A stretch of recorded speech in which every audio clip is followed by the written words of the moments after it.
Time for some dirty work. Dirty Work Wednesday. Hello? Hello? Dirty Work Wednesday. Let's see Morning Zoo. Hi, I have a little problem. Must be out of your mind. Call 473-104.5. Almost didn't do it. I thought, is this in bad taste? But you know what? I went for it, and I'm so glad I did. What's the worst that Dirty Work Wednesday on the air at 473-104.5. Hi, who's this? Hey, this is Paige.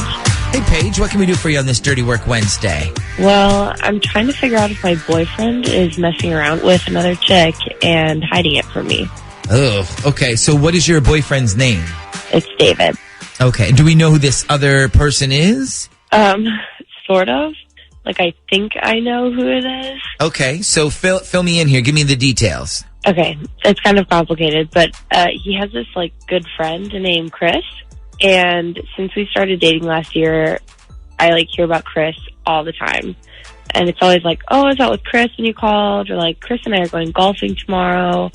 And then, like, a lot of times Chris will call David while we're, like, out on a date and, like, text him random stuff, which normally no big deal, whatever. Okay. And have you met this Chris person yet? No.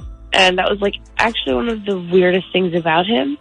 And I, like, just jokingly and totally normally was just like, when am I going to meet this guy? And David is always like, well, he's not in town every weekend, but it's like soon, I promise. And so I've still never met him.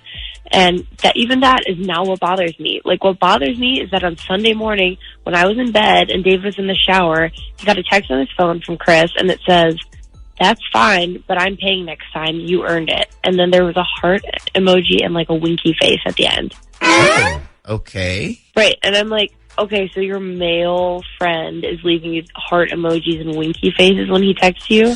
Yeah, that is kind of strange. And what was the message again? You earned it? Yeah, it said, next time I'm paying, you earned it. And then there was the heart and then the wink.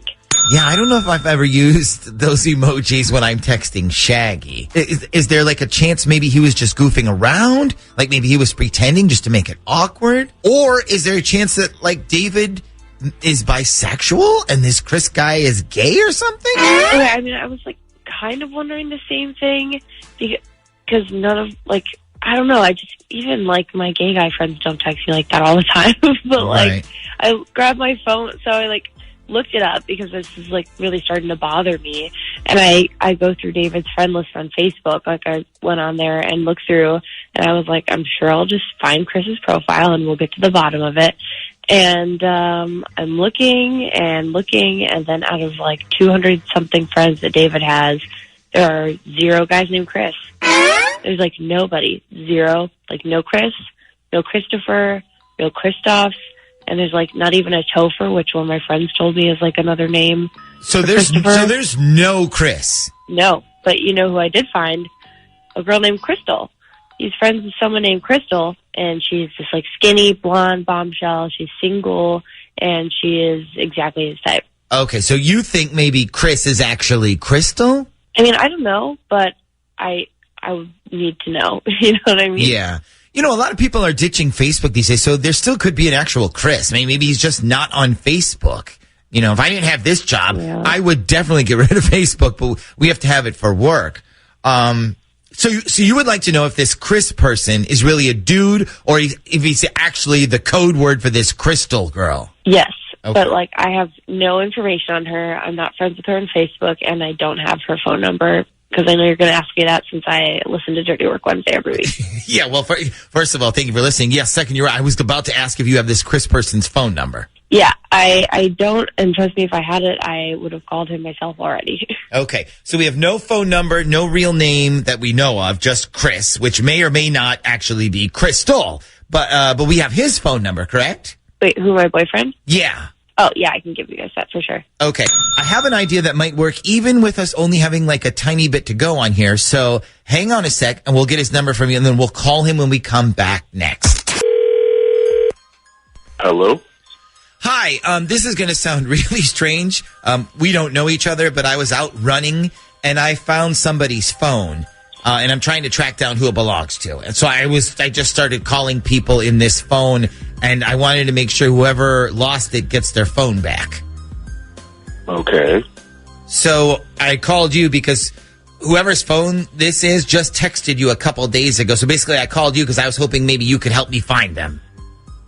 I got you. Well, the number you're calling from doesn't come up as one of my contacts, so I'm not really sure whose phone you have, right? Well, no, I'm not calling from the actual phone because I didn't want to use up their minutes or anything. So can I just read you a text real quick, and then maybe you can look through your text conversations and tell me who sent it to you?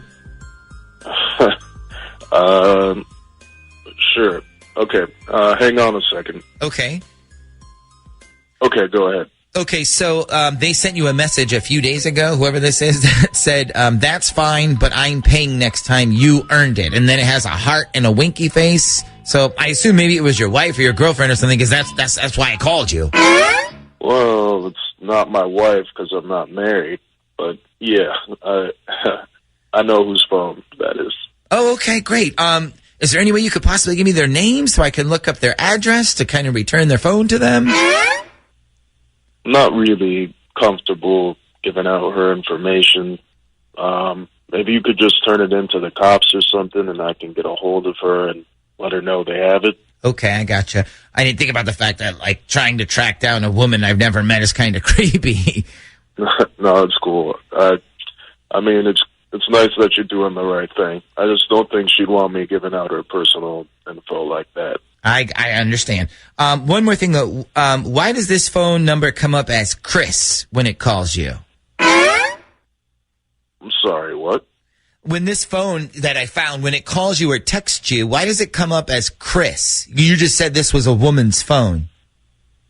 Well, how do you know that? How do I know it's a woman's phone? You just told me it was a woman we were talking about. No. How do you know it comes up as Chris on my phone? Unbelievable. He doesn't know. Your girlfriend does. Oh, snap! Yeah, hi, hello. You want to tell me who Chris really is now? David, answer me, please. Who is Chris on your phone? Because we both know there's no actual Chris, so you might as well tell me the truth now. That got intense for a second there. Paige, by any chance, are you like a prosecuting attorney or something? No, I'm a teacher. Okay. I was going to say, she's either a lawyer or she watches like a lot of Law and Order. All right, Paige, now I have a question. Do you want us to call him back, or do you want us just let it go and let him off easy? Oh, hell no. He's not getting off that easy. When a strange man dies alone in the woods, a search to figure out who he is sends me to some incredible places. He crossed the Atlantic in a small sailboat. He told me he got selected as an escort for Miss America. He also married an actress, a Broadway actress. You learn to recognize people who have a little bit of con in them, and he was that. Stay away from Matthew McGill. New episodes everywhere weekly, or you can